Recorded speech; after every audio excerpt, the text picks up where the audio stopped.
listening to the Slurmcast, a podcast for no reason. Today we will be discussing Futurama Season 3, Episode 9, The Cyber House Rules, with your hosts, Tommy Roulette. One time I did 100 jump ropes. Pete Woodward. That's me. And I'm Rick Horty. Joining us today is our special guest, Zachariah Durr. Thanks for being on the show. Hello, I'm here too. I never in a million years thought that you'd actually come on after I accosted you at that Halloween party. Oh. I mean, I didn't think twice about it. I thought you were just going to be polite and leave it at that. No. Is that why I had to chase you down? No, we have a spreadsheet. Mm-hmm. And your name has been on the spreadsheet since Halloween. Mm. And we'd have like weird scheduling things, and we'd book stuff out and go, okay, we're going to do this block, and then I'd have to travel for work or something and get all jumbled up. Yeah. And then there's our dads kept dying. There was that. Oh. Yeah, Oh, yeah. and I think that's dads for you. It's extended onto some of our guests too. Apparently, there was someone else that we have coming up who's like, "Well, my dad just died too." I'm like, "It's not our fault." I did hear this podcast was cursed, and I don't like my dad. I know. So those worlds can really come together. Cross your fingers. We can. I mean, if it doesn't work out that way, we have some people you can talk to. Okay. If a listener, for whatever reason, was somehow not at that Halloween party, and I know I'm probably only talking to one person, right? You came up to me and you were like, "Hey, I do a thing. It's totally cool, and here's the thing. You should be on it." Yeah. At that, and then he started drinking. Yeah. I'd actually been at a wedding with an open bar before we even got to the party, so it was a long day. I stayed vertical for most of it though, so yeah, I had that going for me. Proud of you. You know what I was thinking, because I was listening back to a couple of the old episodes. Mm-hmm. I don't think we. Why? You beat me to it. I was bored. I know. I really don't care why. Yeah. Have we gotten away from asking people what their relationship with Futurama is? Yes. Oh, you want to go back into that? Oh, if I can remember how to say words in my sleepy state. So we've never met. We just met a minute ago. Are you about to perform a magic trick? What do you mean? Sir, we've never met before. Is this a quarter in your ear? As far as Futurama goes, are you like a crazy fanatic person about it? Have you seen a couple episodes? Have you never seen it until now, or in between somewhere, or like? I watched Futurama whenever it was like originally broadcast. Oh, okay. Because I'm a combination old man, and I also just thought it was really great off the bat. Do you remember where you were the first year it premiered? Probably my parents' house, because that's where I was living. I mean, like in life, like so yeah, you were. Oh, probably depressed. Might have been a dead dog involved or something, but no. I mean, I really liked the show. I'm fishing for your age. I was a junior in high school. Oh, like that. Boy, I don't know. I mean, I'm 37, so you can do whatever math you want, and I wasn't held back. So like a year or two older than me or whatever. So okay. I'm 35. Okay, so. There we go. Was there any homeschooling involved? I was homeschooled up until middle school. Oh, dear. So you may not have been held back, but you really don't have the... You're our second homeschooled guest. Yeah, I mean, it was because it was a comedy. I had Tourette syndrome until I hit puberty, because when you hit puberty... Tourette's is a chemical imbalance in your brain, and it either gets way worse, and that's when you start screaming and flailing, or it balances out. No way. Yeah, and I was one of the lucky ones. That's the first time I've never heard that aspect of it before. Yeah. Huh. That's crazy. Yes. I mean, we're talking about some kind of sort of mental illness, but I don't literally mean crazy, just that it works like that. I wonder if it's one of those things where it would be called something different now, because you don't really hear about Tourette's except as like a joke. Yeah. Kind of. But in the 80s, it was a big rage to have Tourette's. Or just a good like cover. Cabbage Patch Kids. Yeah. Or Garbage Pail Kids or Smurfs. Sure. All of it. So despite that then, you still got exposure to things like Futurama, which is... Yeah, well, both my parents are artists, and they're pretty laid back, so, yeah. So you watched it as it was on TV. Is it something that you have revisited since, like in the DVDs or when they did the reruns on... Oh, for sure. And the fact that it's on Netflix means that it's something that I can turn on and just blaze through episodes as I'm doing something else. Well, you're in good company. Yeah. I have it in my mind's eye enough that I can follow along pretty well. I watch one episode a week. The end. There's no time for anything else. I'm still trying to get through Iron Fist, which is killing me. It's just stop and read about it, and then wait for the Defenders to come out. Yeah, that's probably what I'm going to have to do. Are you dedicated to making it through Iron Fist? People are like clenching their teeth to get through that show, and they're like, "Boy, is it really worth it?" I'm like, I didn't mind. I mean, I didn't have a hard time getting through it. Okay. Yeah. Boy, put that on the box. I think I'm like 2/3 of the way through. So it's sort of like maybe it will not be as bad as it's made out to be. But then we just started watching Legion, which is way more intense, I think. I have like a emotional attachment to that show. Like he reminds me a lot of you. Really? Yeah. No. Yeah. No. With the voices in your head and the outbursts of rage and whatnot. That was me before puberty. Now, that being said, you know what Legion doesn't have? What's that? A Jumbotron cartoon. That is the one criticism I've heard leveled towards that show. No, that Noah Hawley guy just does not like his public domain stuff. Unlike Fargo, which the whole thing was just Jumbotron cartoons. Basically, with the Minnesota accents and everything. So this week's was like Jungle Hijinks or something? It was called Congo Jazz, and it was our buddy. So that does... with Bosco. That's a Bosco. That's a Bosco joint. Doing the most, like, the laziest silent movie cartoon thing you can do, which is playing a cat like an instrument. Every other silent movie cartoon is like, pull the tail. And then it's just like screeching and stuff? Yeah. It's Bosco abusing an animal. So he's a racist and an animal abuser. Yeah. Casual Morbo at the beginning. That was the first time I've thought of him beyond. I never even considered him outside of being a newscaster. But he's in that sort of morning show casual thing with the pajamas on.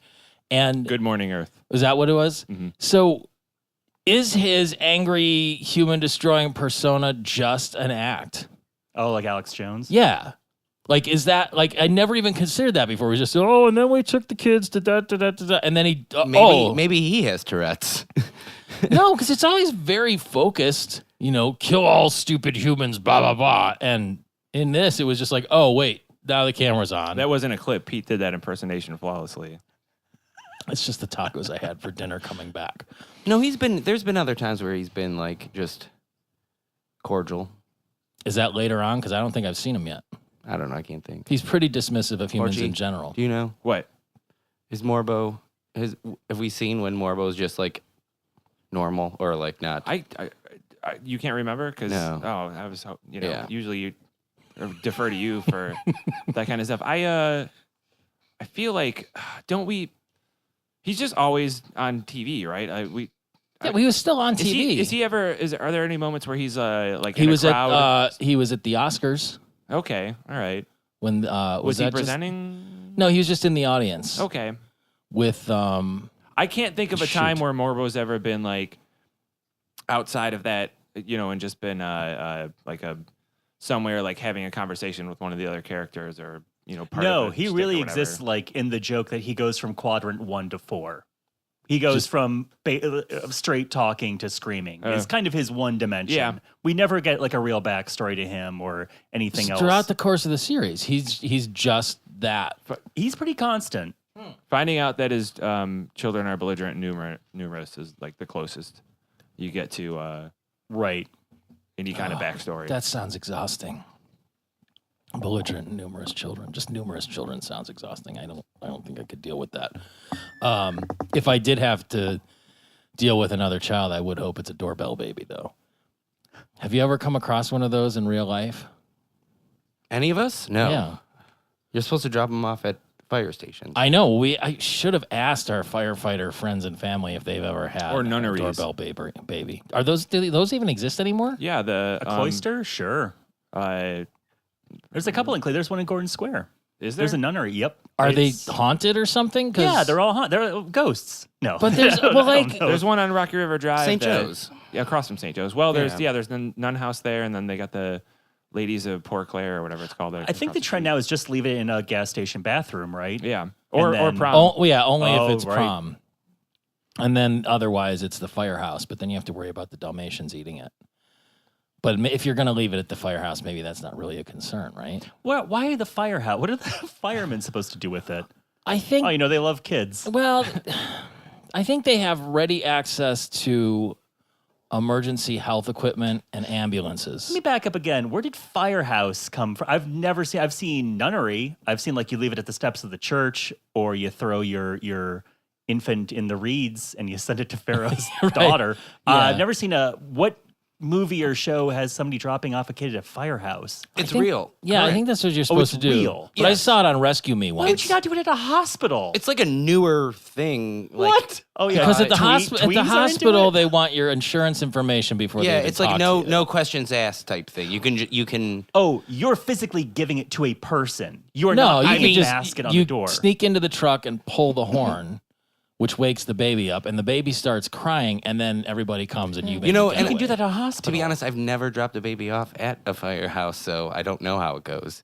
I think you get a receipt, maybe. Well, you need one for your taxes. Right. I mean, because they won't mark it down. It's like a $200. That's actually the Right off all that cost of medical being pregnant. the backstory of Dennis Leary's character on Rescue Me. He was a firehouse he was- baby. yeah.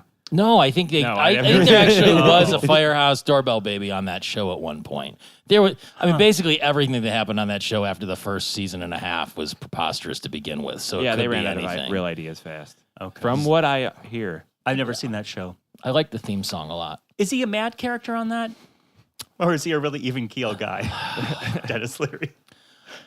He does like a really good Bill Hicks impression. Sure. You know, How does he feel about smoking?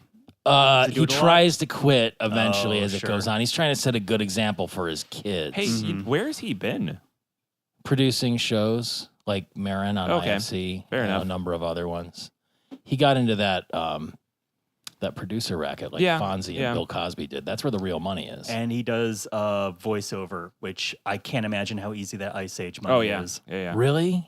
Ice Age, there's like 5 Ice Age movies Yeah. now. Yeah. I think he does that Saber-Toothed Tiger. That's just, you do that from bed. Are they all legit Ice Age movies? Or like I just I feel listened like every to, time one of them comes out, I only saw the first one or two, but every time they come out, it's like a big deal. But I'm wondering if like, because I know they do this in other things, like when Disney does the Aladdin sequel, it's sound-alikes. And I just listened to this interview with Phil Lamar where he's doing Chris Rock voices from characters that he came up with and other things.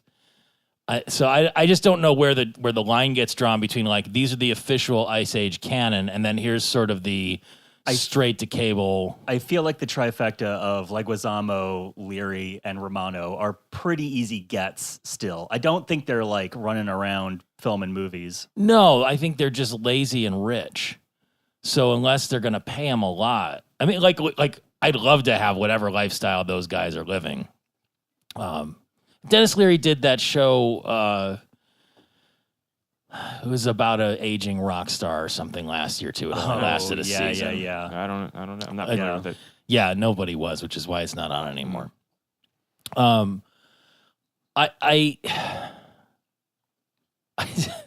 of the stuff that came in here when they went to 5 Ice Ages. Ray Romano, John Leguizamo, Dennis Leary, and Chris Wedge have been in all 5 of them. Seriously. Yeah. Yep. That baby, though, is one of my favorite Bender lines, which is he's stomping the baby basket. She says, "Stop, it's a baby." And he keeps stomping and says, "A baby what?" Yeah, That which was- is a great line. Yeah, just that whole thing. It was a really great fake out where it just had the orphanarium invitation for the reunion. And then it was like a self-destructing basket. Cookieville minimum security orphanarium. Yeah, these. I mean, a good chunk of this. I guess I'd say almost all of it with the world building on Leela's history. Yeah. I really liked. Although we'll get to that stuff later. I have some criticisms, of course. About Just stuff. I don't want to tip my hat just Okay. yet. The fact that she got picked on by the blind kid was great. And like it just so mean. Like you'd figure I don't know. I've never spent time in like an orphanage or a juvenile home. I imagine those kids are just as cruel as kids elsewhere, maybe more so without like the theoretically loving guidance of a parent who cares. But it seemed like a pretty rough place in general, and that the kids were just horrid to each other. I mean, it was only minimum security, though. What do you think maximum security orphanarium is? More like the BFG.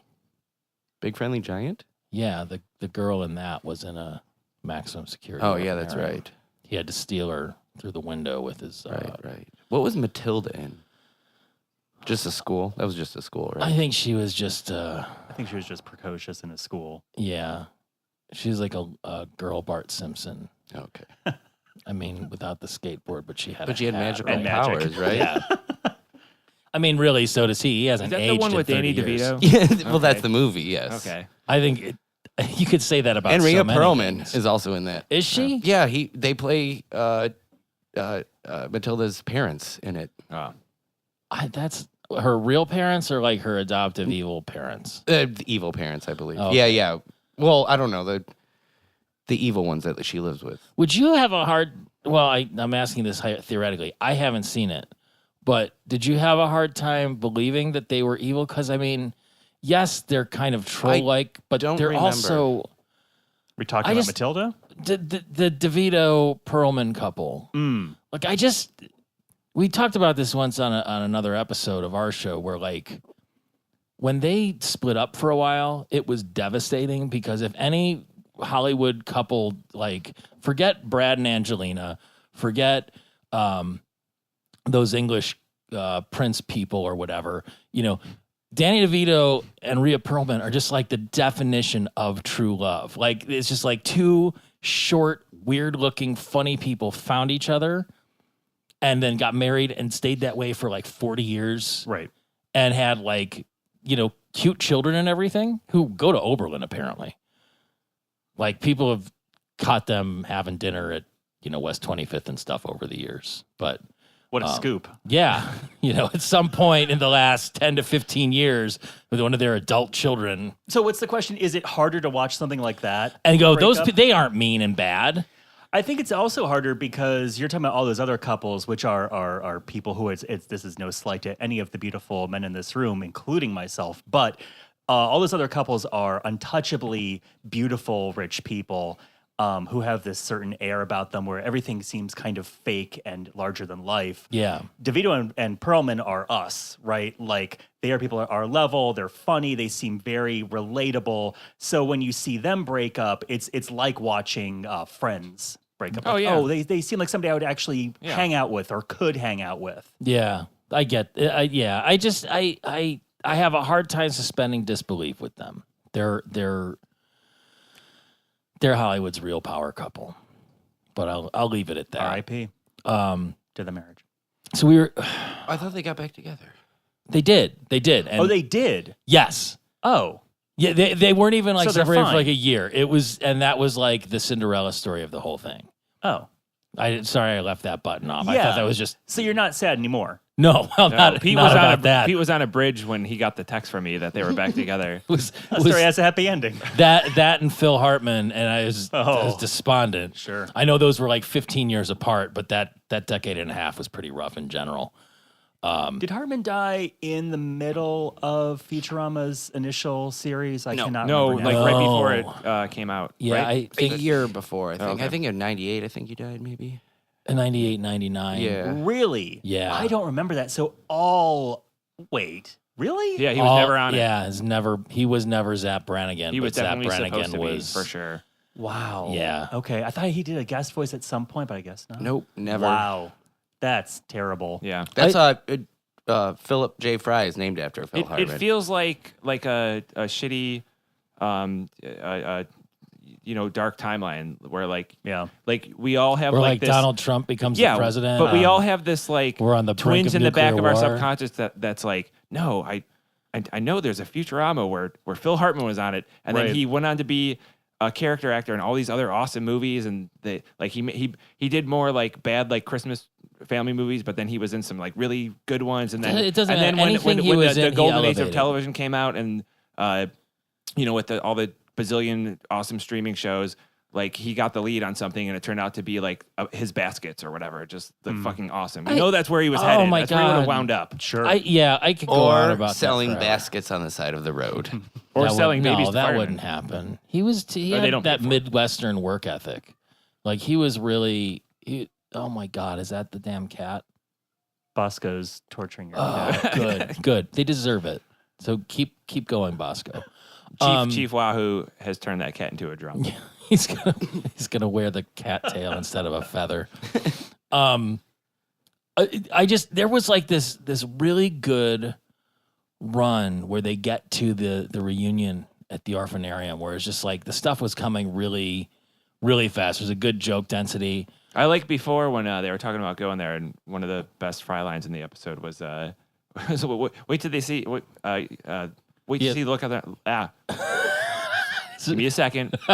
Don't Wait till edit you that. see the looks on their faces when you show up with two friends who eat all the hors d'oeuvres." Well, there was that, and then please abandon your coats in the lobby, which they just like. I They're missed that. so cavalier about the fact that the children in the orphanage or the orphanarium are really, not wanted.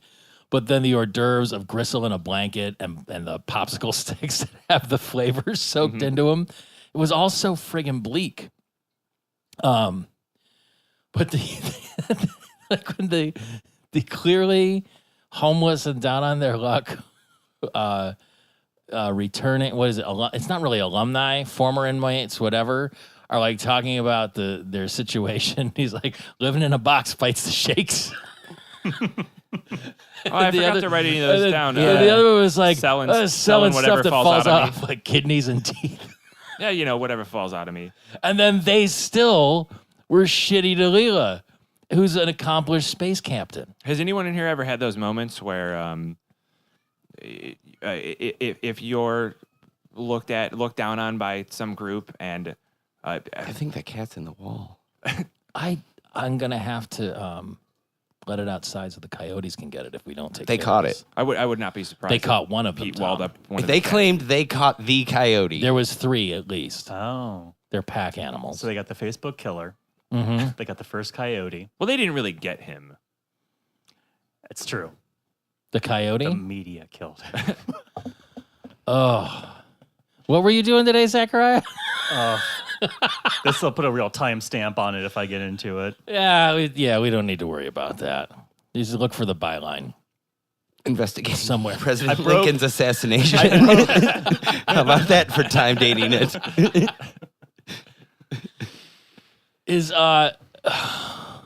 So the guy, I can't even remember his damn name. Adelaide Atkins. Adelaide Atkins, yeah. It's a great fictitious name. Yeah, it I was really- looking up to see if it was named after anybody named Adelaide. He's not, as far as I can tell. I didn't even think of that, but that does sound like something that would be. It seemed like And it's a great name for his personality. well, and his because character, he's too. so white bread, middle Yeah. of the road, everything. He was a great analog on Futurama for Langston Elgar on The Simpsons when Lisa had the crush on him, and they couldn't nobody even understood his name. Who? What? It's an old Simpsons thing where Lisa was like talking about her crush, not the Coreys, but there was a boy at school that she was all hung up on named Langston Algar, Yeah. Oh man, Who was I'm probably- ashamed. I don't. probably drawn from the same character that. model. Homer as asked this guy. asked her about it. Yeah. And she told him they were hanging out at the nuclear power plant. Right? So we'll just piece this all together. Yeah, because it was bring your kid to work day. Yeah. And Bart stayed home with Marge. Uh-huh. And then I Lisa remember went that with, episode, yeah. and they were talking, and About crush, and she didn't wanna say, and- okay, all right. then yeah. Do you notice how whenever I'm always kind of wondering how they decide how to draw the characters, and I think I figured it out, which is if it's a goofy character, they get the typical Matt Groening round eyes. If it's an attractive character, they get the elongated eyes, which is Like the almond shaped yes, sort they get of. the almond shaped, which is what Leela gets when she gets her eye surgery. It's what yeah. Adlai has. And Yeah. and Adelaide has eyebrows, and not very many characters on the show have eyebrows. Really? I always notice it on You're right. in heads and jars, like certain ones do and certain ones don't. forget who it was that one of the first few episodes. This one has so many more eagles. Was that the case with? Oh, damn it! Angeline from Bendless Love. Were her eyes? Normally, all the women who are supposed to be beautiful have elongated eyes, Except Leela. except Leela. But when she gets two eyes, she does. She does. And I mean, her one eye is not a perfect circle. And it's made out It of is paraffin. an egg. That's true. Yes, from her foot. That was a whole, like, if you had a wax eye, that would have all kinds of weird implications, wouldn't it? I'm sorry. If you cannot hear this, listener, there is a cat meowing, and it sounds like it's inside my body. I can't tell where it's coming from, except for everywhere. It's in the kitchen. Oh. And because the kitchen goes down to the basement where they shit and they eat. Yeah. And that's how I'm like cats. that's where they're the worst. And Pete's that cat one died 12 years ago. Though. No, okay. Tonight. Number one, it's not my cat. I take no claim of ownership over these animals. They belong to my wife, and they happen to live under the same roof, and I provide for them by proxy, but it's under duress. The one that's making the noise, I think, touching back on your childhood, I think she might have a form of cat Tourette's, to be honest, because she just does that for no apparent reason. There she is. Look. Hi, dummy. Hey. She gets. There she goes. Maybe sometimes she forgets where everyone is and she's calling to them. No, she knows we're here. She's just being a pain. She thinks there's tuna fish in the cabinet, and there isn't. One of my cats, pretty consistently at like 5 o'clock in the morning, just walks around meowing in my house. That's the worst. Spike. No, yeah. That makes Oh. sense. And he's been doing that for years. I probably just bought us about 10 minutes by acknowledging her, so we can take advantage of it. It's fine. I mean, it's like Now we have to pay her. you're gonna have to find that frequency and just notch it out. Can you take care of that, Tom? No, I'm going to amplify it. Or just This is good stuff. phase it. Zachariah, do you have any cats to talk about? I don't have any right now, no. But I am in a group of people called Cat Boys. It's myself, Jim Tews, and Mike Polk Jr. all go on stage and do cat-related comedy. Is that real? Yes. That's awesome. How many times have you guys done that? Is that like a... We have done 3 shows, and we are shooting a pilot in the summer. That's a true story. Wow. Yep. I'm in awe. I'm equally in awe and excited where I'm like in disbelief right now, but I'm really like happy to hear It's going to be about like this. Workaholics for cats. I don't know. That's how we're pitching it. I don't know if I've ever even seen you advertise that show. Have you just done those here or elsewhere? We did 2 here and 1 in California Okay. Huh. and 1 in New York. I forget about how regional. I mean, more of our audience doesn't live in Cleveland than does. So just as an aside plug, Yeah, if you have anything local to plug, the 20 Clevelanders that Jim- listen to us. Jim Tews and Mike Polk are both comedians. Jim got started in Cleveland and lives in New York now and published in Felines of New York and manages that website /blog. Mike Polk is another very funny comedian who's still in Cleveland. But what's his cat's name? McDuff. That's it. Yes. Yes. Frequent contributor to his videos and comedy. Yeah. And Zachariah does all other kinds of funny things too, not just stand up. If you want a cat, we can talk after the show. Yeah, well, I have a couple. Tom's been leaving all his cats at firehouses. I'll pitch it that you're going to be the agent for the cat, and then you'll be able to take it and do whatever you want with it. You could sell it to all Chief right. Wahoo, Sure. Bosco. I mean, you could have Bosco as a musical guest on your show. That would be great. He's a hard get. I know, but if you worked it out if you use CGI animals, would it really be animal abuse? You could do like kind of a gorillas thing, but instead of... I feel like PETA would still think it's animal abuse. They don't have any sense of humor, though. I just hate how Bosco tunes his cat's alternate tunings in between every song. Like, I feel like he's showing off. He uses that 432 hertz because it's the resonant frequency of the universe instead of the accepted 440A standard. God, I'm I was way just too about tired to say to- that. It gets a little weird in here on Tuesday nights sometimes.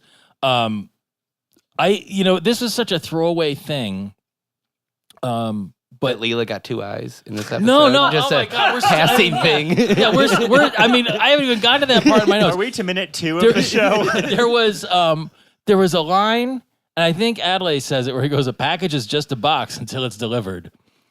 And I have such a. I actually used to get made fun of at a job I had in college because I lived upstairs from this deli, and I worked at the deli, and so my mailbox would be there. But I was like. Basically, what happened was I was waiting for a very large check to come in at one point, like several $1,000s. And does that count as a humble brag? No, because it several thousand wing wangs. This is I don't know, 20 years ago, and I would rather than going downstairs to see who's there, I'd call money? Down.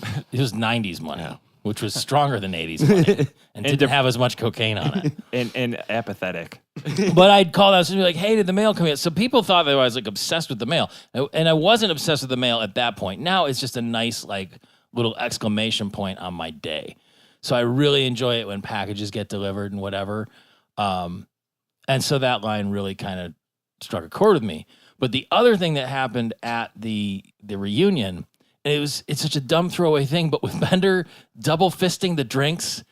Where the bartender's just like pouring it and then he'd drink it and pour the other one. And it was just it was almost like a Bosco cartoon because it was so primitive in the mechanics of what was happening that I really enjoyed that. And then when he did his spit take and did 2 of them because he had the drink still coming in, it was all just really well done in that little segment. I just like how sincere Adelaide is. Like, there's no, you like, I like that you feel like he's really like that.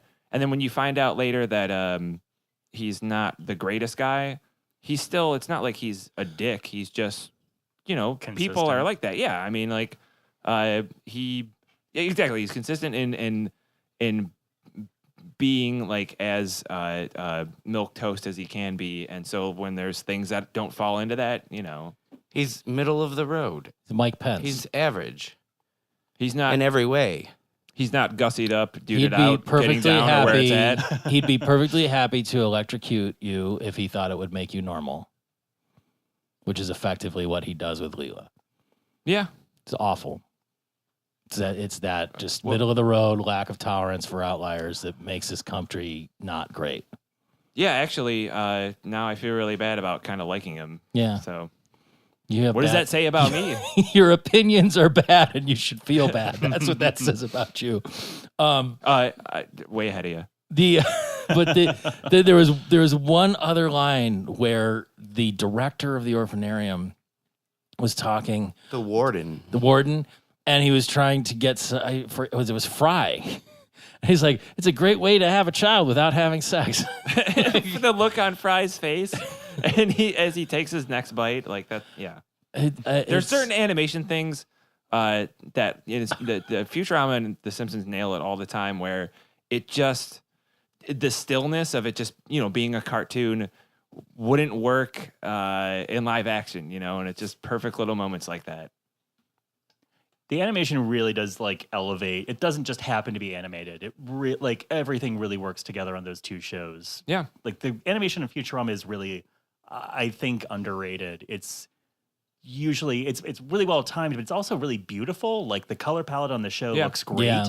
The design of the characters is even solid. It's won Emmys for color. Right? I think this episode even had a 3D establishing shot on the Planet Express office at one point. And those are all there's usually at least one in an episode where it's like this particular frame is head and shoulders above everything else going on it. And not having gotten to the end of the series yet, I'm wondering if there's a point where that kind of saturation increases, or do they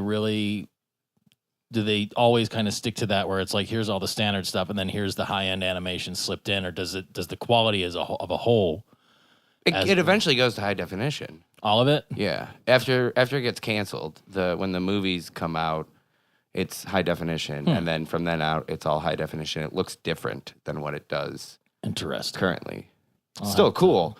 They do a lot more cool stuff. I think I can think of a few episodes that they actually it's like one of the later seasons, and then what happens is go into a 2D world or something from 3D world. Oh, really? Yeah, it's kind of neat because it's 2D, but it's these 2D characters in a 2D dimension.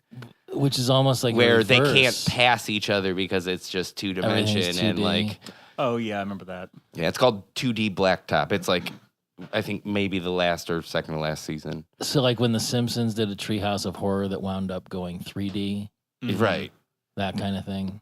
Interesting. Which, speaking of, I think is a reason why Futurama didn't do well initially, because they were so hyping it as a thing that Matt Groening did, and the character design was so similar, and 1999 Simpsons was still a pretty hot property. Yeah, in terms for of sure. it was like still on a roll from God. So It was definitely marketed wrong. We've talked about that on it this was podcast before. destined That to suffer. it was like marketed to be like, hey, you love Simpsons, watch this, and Right. that wasn't necessarily. Which, I mean, what are you going to do when you're a network? I mean, it's a new show and you have that to fall back on. Like, when you're a network and you're Fox, I mean, they did the same thing with Family Guy in America. It was like, if you like The Simpsons, you'll like this. And I don't know. I never, ever, ever got Family Guy. Like, I get it. It just didn't. I didn't enjoy it. I think the character design was maybe so similar to. I mean, it has his eyes like that. It may have been an additional thing that threw people, because like King of the Hill definitely has a different feel. Oh, for because sure. it's drawn so differently. Even Family Guy. I mean, Family Guy is an ugly cartoon. Even if you like it, you have to admit that is an ugly fucking cartoon, but it fits the tonnage of what they're doing.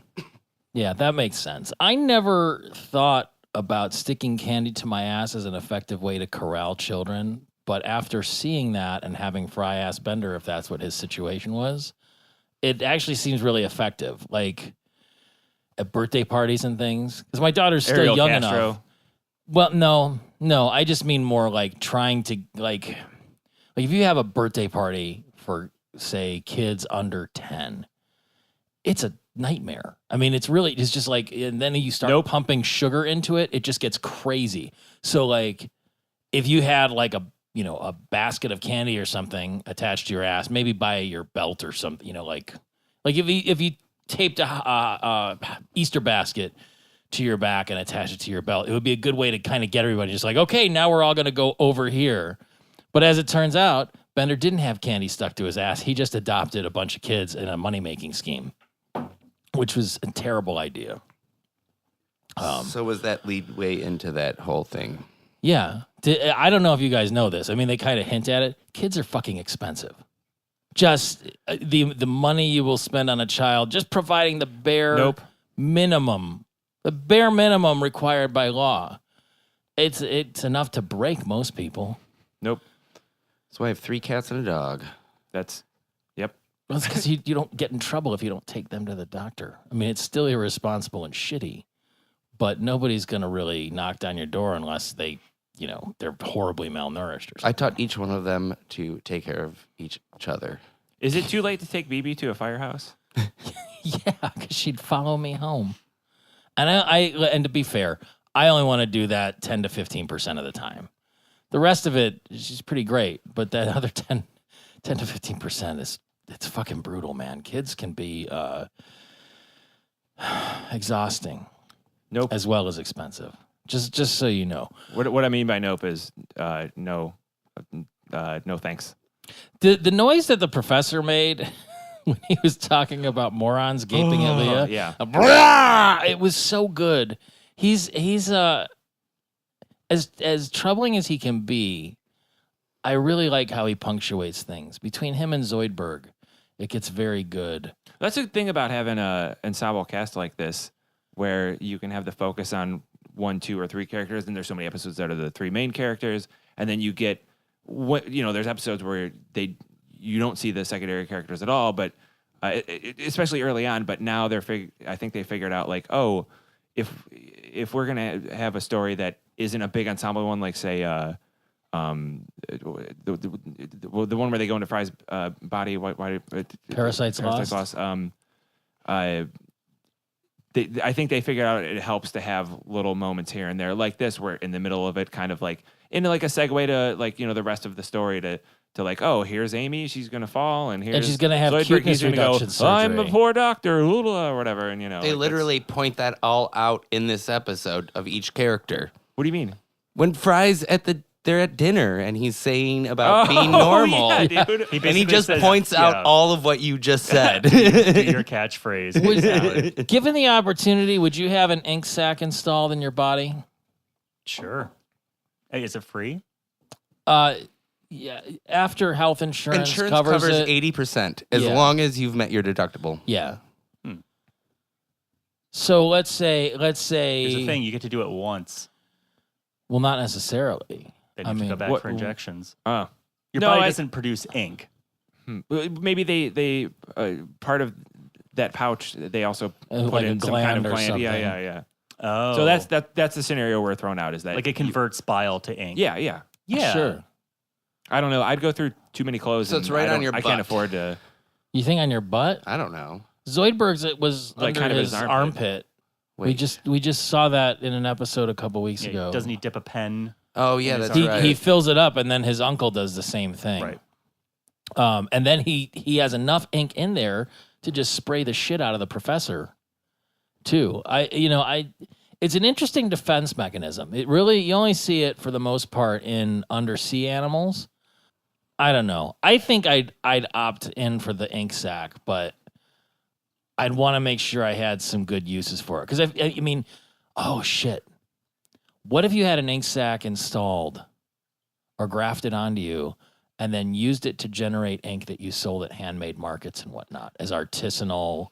I was actually going to say, boy, that's a real craft. Yeah. Thing. And so not only could you be a supplier with your special inks, and then you could maybe like mix in, if like you eat a lot of pineapple or something, it would smell sweeter. Then you'd and be taste bought out by better. like Paper Made or Sharpie or something, and then then they'd they'd strap synth- you to a they'd synth- machine. They would just synthesize it. They would figure out the molecular composition of it, and then they'd be like, "Oh, here it is." or it's strap you to a ju- machine and like they do for dairy And- cows. And massaged my gland until it secreted ink. Go on. You wouldn't be able to Where's leave. the downside? You wouldn't be able to leave. Would I just be able to kind of sit around and watch Netflix as No. my glands were massaged? You're in a building in a harness where there's just a needle constantly removing all the ink from your You're gland. talking about a Saturday night around here, Tom. What's the downside? I guess there isn't a downside. Okay, that's what I thought. I don't think I would do it for defense, but I would absolutely do that instead of ejaculating after sex. Just ink shoots out of my armpits. Oh, good. Out of your armpits. That's even better. Not out of my dick. That's gross. Raise your arms Yeah. and go. Oh, you'd go through so many sheets. Well, I that and believe then it. just the whole like My- who has to sleep on the wet side? Just like and you get ink It's on both you sides, too, like, baby. I got two pits. Do you, do you think that the ink permanently stains? I hope so. I want my bed to look like a Jackson Pollock painting. Or Rorschach. Yeah. That's what I was thinking. What and do then you you see could now? you could have a whole art show where it's just Yeah. Rorschach paintings of you orgasming. Yeah. Well, I know you're well versed in the arts of stagecraft. Mm.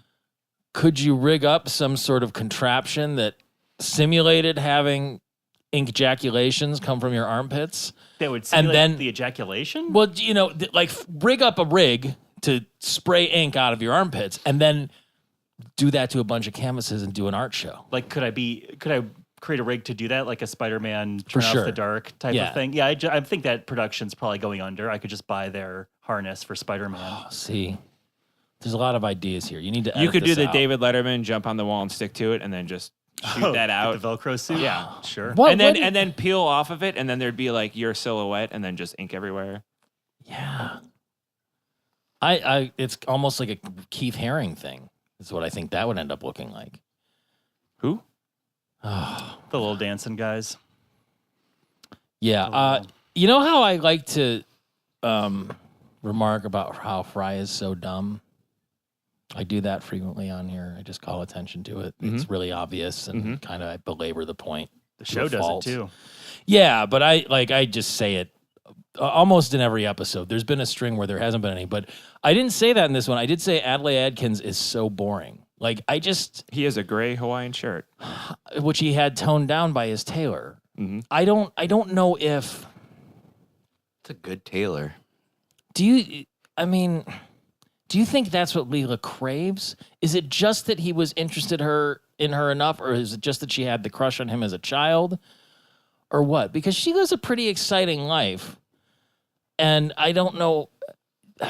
She has a real tendency to get into bad relationships. There was the Alcazar one. Apparently the one that she's Who would spoken do of. that? Guy that's been divorced? Well, that's one. I'm just saying, everybody. How many bad relationships can we throw on this table of the four of us in this? Zachary, I don't know you at all, so I'm assuming you're a person, so you've had a lot of bad relationships. Sure. I'm sorry, I know you're a person. Probably, I'm assuming you've had a lot of bad relationships. I'm assuming you're a person. Yeah. Whatever. I just I didn't mean to assume that you were a person person. I'm test sorry if isn't you're like finished yet, not, and you're Ortiz. like some kind of ghost or like a robot or whatever, and Thank I you. shouldn't do that. Sorry. Thank you. She wanted to be normal. She wanted 2 eyes. she thought she wanted that. And then she got it. And I mean, is he really even all that good of a surgeon? He mistakes his patients by unwrapping the one lady accidentally first when they do the reveal. Yeah, this episode has a lot of real Naked Gun style. It's like, Yeah, it does. Like the and box then of like monocles. her pupil and- falling out. Yeah.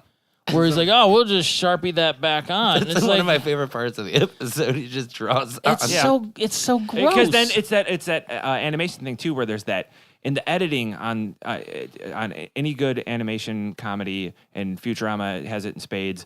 That those little pauses that just how long do you hold it out? Like three quarters of a second or whatever. It just like draws it on, and then she's smiling, and it's just commercial. It's like it's perfect. I don't know. I just didn't. It didn't sit well with me. I'm definitely much more in the Fry camp of thinking she looked better before. Well, But yeah, then- that's the then point of when the they, show. When they You're, bring that as up, the and then audience everyone. member- Do you think the audience is like that? Yeah. because I think everybody that's else what was just. they're- You're not supposed to when you fall in watch love an with episode of Adeline. the Twilight Zone, you're not supposed to be like, oh, I wish those aliens would have won. Like, At this point, is that still the case? what? I mean, now at this, like, if you went back, Are you and trying to watched- say you're just giving up and you're like, you know what? All the fuck it. villains and all the Fuck it. TV shows and movies were right. Maybe North Korea has a point. Maybe we ought to look to them for our salvation. We could all become a race of Oompa Loompas. I like structure. I like rules. Like sweet haircuts, posters. I of your don't face like all over. decisions. That obviously Takes up a lot of time. I just read something about decisions today. It was sort of interesting. iRobot glasses store, too easy of a joke. Yeah, it's a Futurama joke. I mean, they do a lot of It was also those before the movie was out, so it's a little bit of a deeper cut. Oh, that's true. Yeah. I guess. I mean, when did Asimov write that? Like in the 70s? Maybe before that? I count anything that's a book as a deeper cut. Yeah. And Futurama is chock full of the, like, here's, this sci-fi reference that, sometimes they do here's the big movie that just came out, and sometimes they do that. And they're, they both have their merits for different reasons. But I do like when they do the deeper cut stuff when it's like, here's a,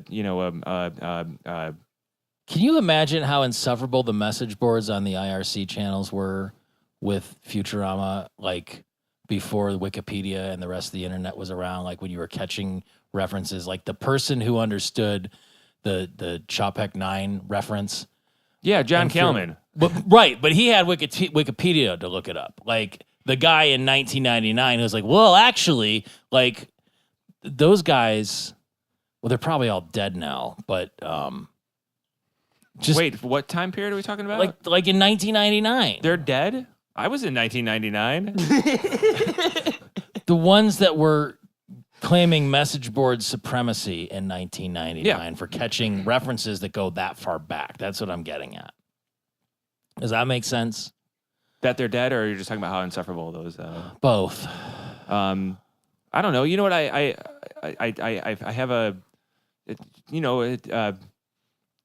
have fond memories of like, and they're fading. Remembering what it was like before information was at our And they're fingertips. gone.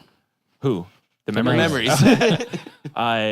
But just like, being like an obsessive person, especially about like my nerd stuff I enjoy. I remember when IMDb came out, I was in high school, and like it was a huge deal and it didn't have all the information it has now. Is the basic like first model of it or whatever.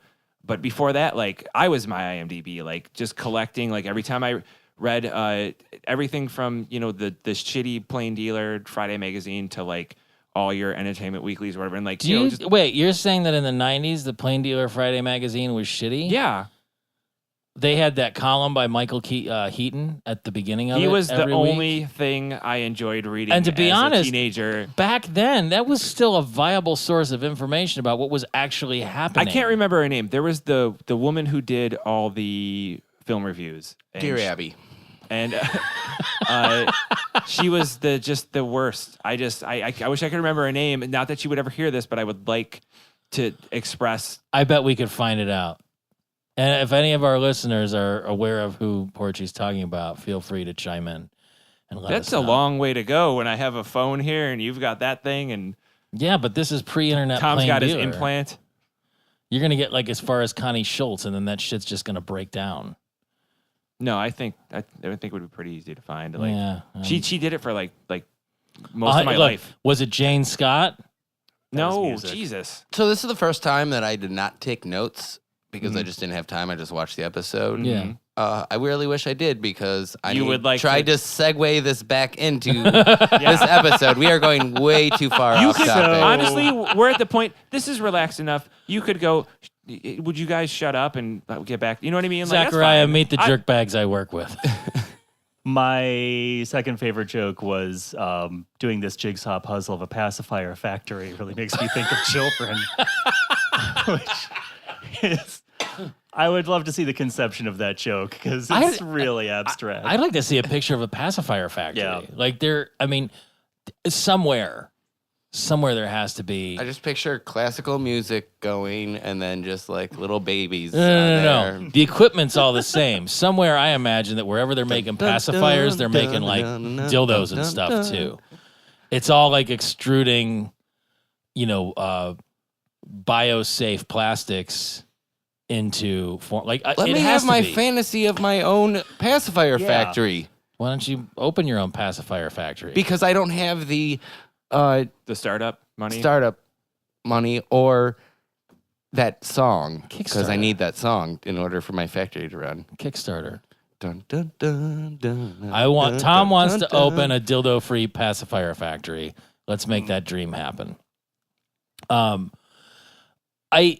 I like that Bender renamed all of his adopted children Bender Jr. As an homage to George Foreman, I think, naming all of his children George Foreman, which is it's really a stroke of brilliance. And I don't know if George Foreman did it because he's sharp enough to do it or he was just demented after getting pounded in the skull for decades. He's just, what's that word when you just think about yourself all the time? Narcissist? Yeah, narcissist. Rich? I assumed he's like Groot and all he can say is George Foreman. That's why his grill is called George Foreman Grill. Do you know who was supposed to hawk the George Foreman grill initially? No. Hulk Hogan. Wait, Really? So George Foreman didn't actually invent the George Foreman grill? No. I just pictured him in the basement, like, it's hot metal. hammering things together. And honey, just I like did this. one giant grill and he put the little slidey thing underneath it. Now Honey, it's if magic. I lift this grill up, I can get the grease. What happened to Hulk Hogan? I guess he passed it up and then spent the rest of his life like, what did I do, brother? Could have been me. I'm going to drown myself in my sorrows and my friend's wife after I make this racist tirade on video. Well, did that actually happen, right? Gawker went out of business. He didn't sue Gawker because he didn't say the things he supposedly said on the video. He got sued because he never gave them permission to... I believe that was okay. it. I believe they stole something. I noticed at this point, when they were talking about Bender burgers being cat meat, or at least insinuating that, the one girl had an ear on her forehead, which they call back to later on. Was the orphanarium still a mixed-use facility for like regulars, kids, and mutants? It was an orphanarium. So it's just all takers. It just, somebody gave up their kid with an ear on top of its head. So do you think she was given up by mutants, or was she a human baby who had mutated? Well, at this point, we don't know. So, I mean, what would you assume? I mean, mutants aren't allowed on the surface of the earth. But she is a mutant, though, technically. Right? I mean, there is another mutant. I think there's a mutant in the sewer that has like an ear like that or something. So technically, yes. And now it's just throwing a whole bunch of plot holes in there. Now I'm like, because that is an obvious It doesn't mutant. line up with the canon. I'm kind of like, Shut this podcast down. That's what I do. Pete finally won all the times that he's been nitpicking at this show. Like, he finally... Yes. I have no argument against that. She's here's your trophy. A mutant. I'm gonna call Sean Jaundice to congratulate him on his child and the fact that we both won something. I have to go back to work. I just got a text. I'm so sorry. Oh no! Oh, well, I'm sorry. I have to recuse myself. But this has been a dream, and you guys will sew this up with a bow. Oh, for sure. No, yes. For sure. Do you want to plug anything real quick before you go? I do Keep Talking, which is a storytelling show at the Happy Dog. It's not necessarily comedy, but usually there's some funny stuff in it. That is Happy Dog East. You can find us at Keep Talking CLE. This has been a real treat. Thank you so much for and work. We all understand. You know. Yeah. Yeah. You're very important, Zachariah. We get it. Do you guys want to pause real quick? Yeah. Okay. Well, he's never going to work in this town again. His podcasting days may be numbered. That was you fun, walk though. out on our podcast. Yeah, it was fun. I would gladly have Zachariah back on. So absolutely. We'll try and figure that out. He's very important. He can be fast tracked to a repeat guest status. I'm just glad that I don't have a job that. But he has to come back and finish this podcast first. 10 o'clock at night, and I have to go back to or go to. We'll have him record his comments and sentiments separately. So the one thing that, or we could edit this episode so that we take that part out, but then we just throw him going and like, yeah, that's great or whatever. I could just take different words and we'll ask questions and we'll leave a blank and then I'll edit in him with saying other things and edit it towards the end. And then he keeps referencing parts of the beginning of this episode, like. At the end of it, I'm really glad to be here. Actually, you could say that at the end of it. All right, sorry, Pete. I think the thing that made me laugh the hardest in this whole episode is where Leela talks about getting serious with Adelaide, and Zoidberg warns, he's like, be careful, he's a doctor, and they're very poor. And then the news gets broken to Zoidberg that most doctors are rich, and he loses his shit. What does he say? When did that happen or something like that? So why didn't they tell me, or when did that happen? Like, it's beautiful, like the misdirect. Like, he's so out of touch with everything. And then it just becomes like a lot of, from that point on, it's Bender and all of his kids, ha ha ha ha. Like, some of that stuff just seemed kind of silly and easy. I do like when Leela was like walking, it was the whole like Pretty Woman thing, and she walked by the blind guy on the street, and she just grabbed his hand and felt her face. Yeah. Well, and then Mom's children show up in there too.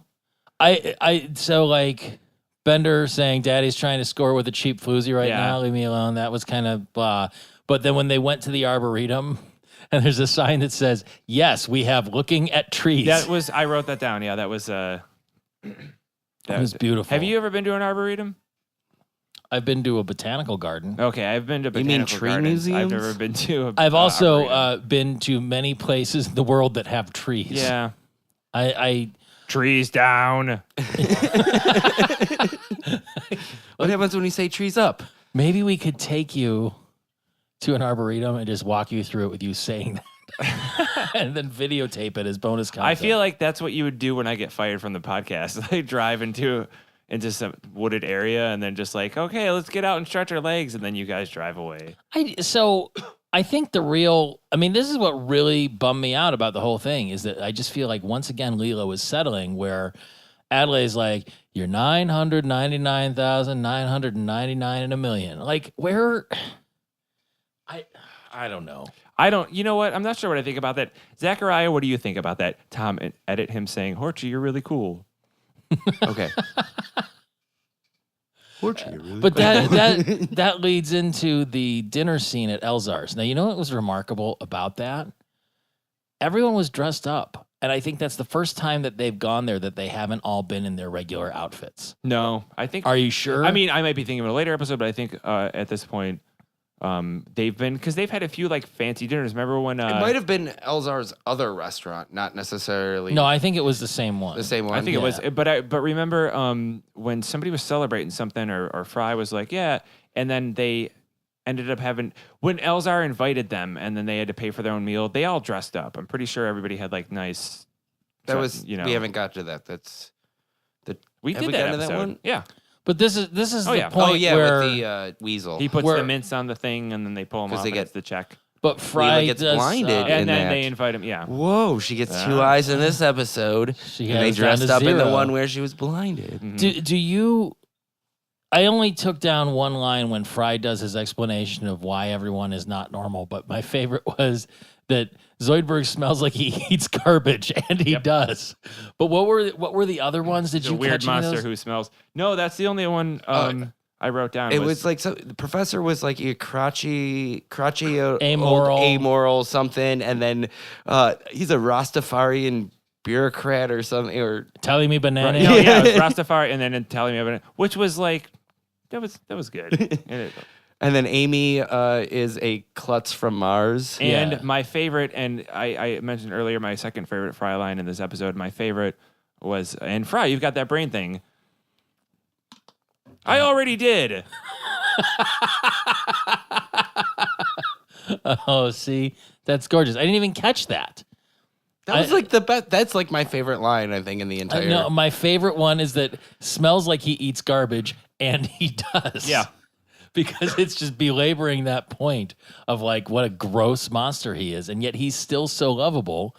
Bender dining and ditching with all of his kids and Elzar's, like, just, I mean, that seems totally in character. It was With just the one, kind of the one obvious. kid's like, I have to go poop. Or something, like, You should have how thought do about I, that before. is that how do I flush you?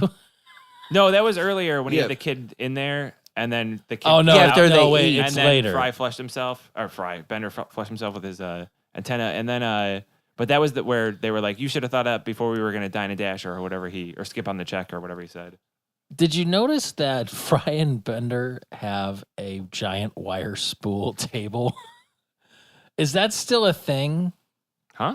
no, I used to. My parents, when I was growing up, in our basement, we had one of those. Huh? Like the giant wooden wire spools that they use for like telephone cables. Oh, those. That As a was table. Fry and Bender's Yeah, that was table. That's, yeah, I know. Yeah, I've seen a lot of those. I would I actually. still see them. I would like to have one of those. Yeah, those are neat. And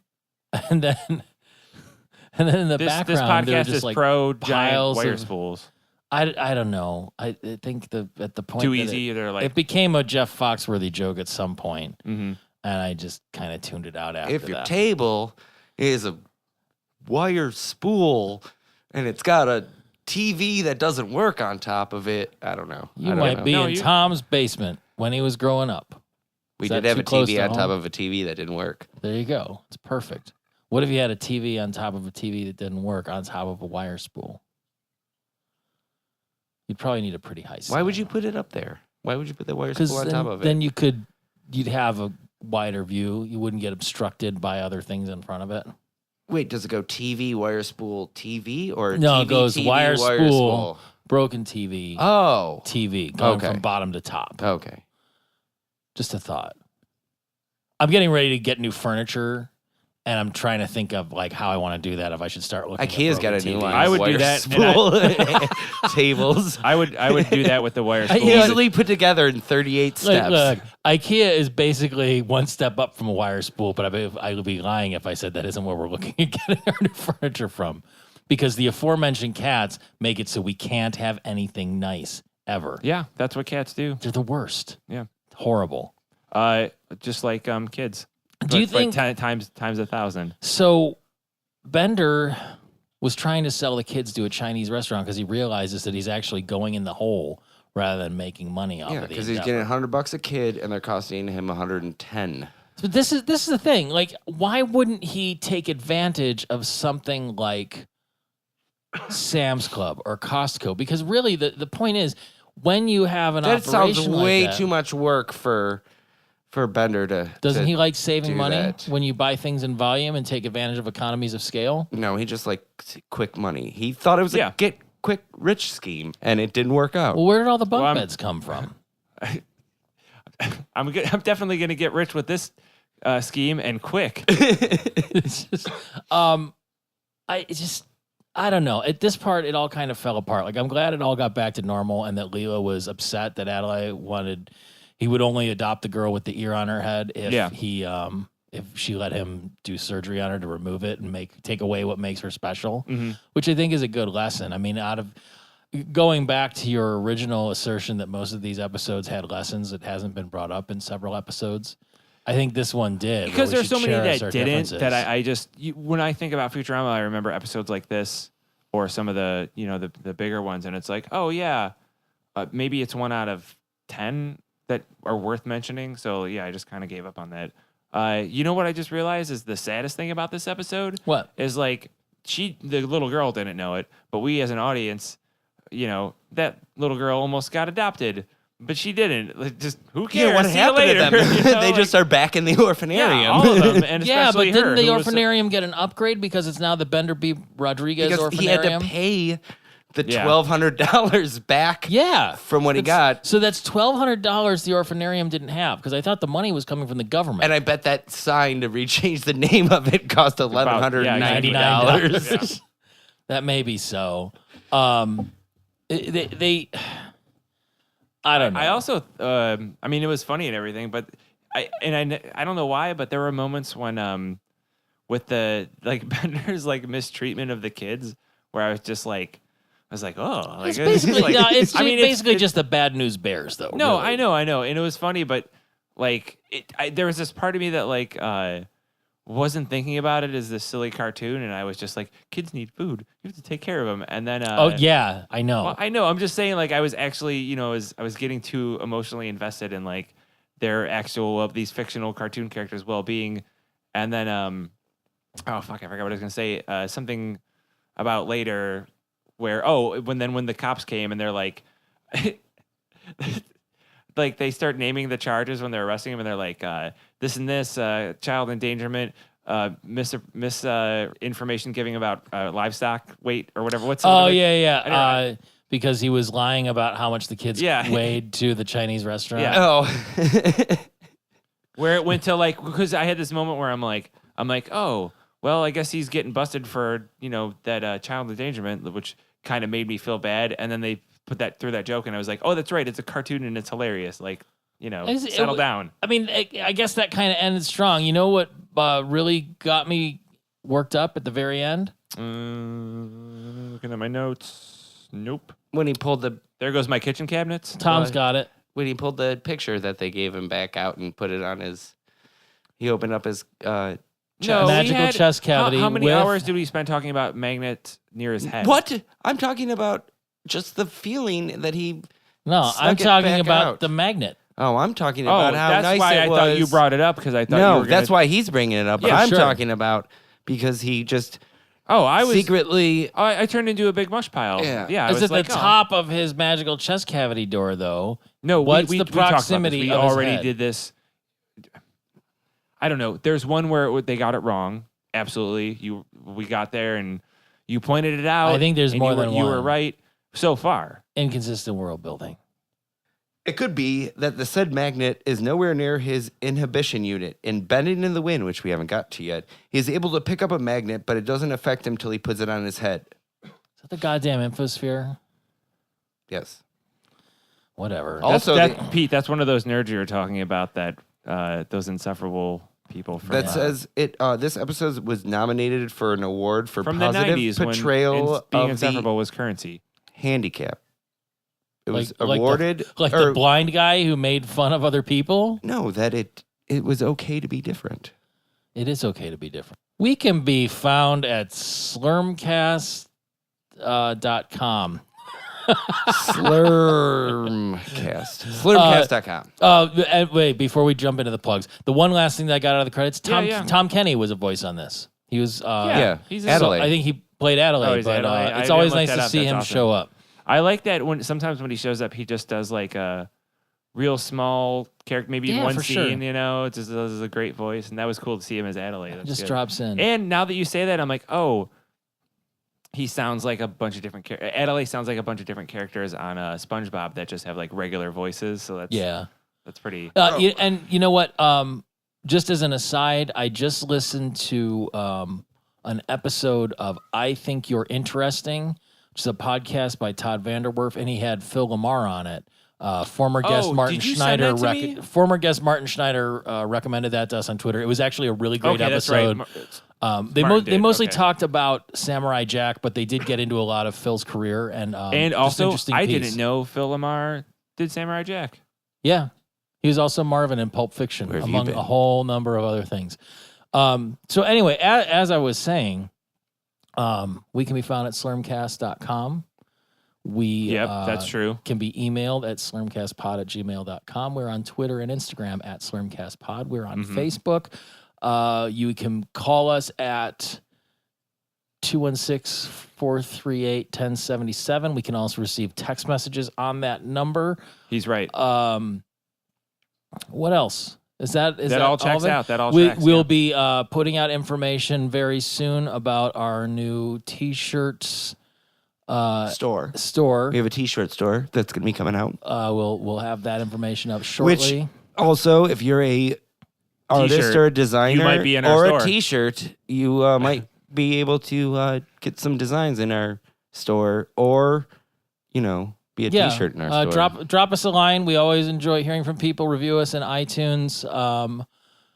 And just as a quick shout out to one of our fans emailed us a very long explanation about why the professor inventing the Finglonger in real life didn't mean that everything that happened in Anthology of Interest 1 came true.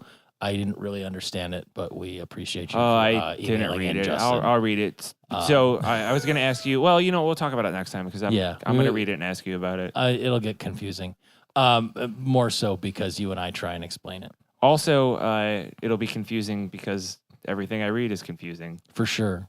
And remember, this podcast is better than normal. It's abnormal. That's right.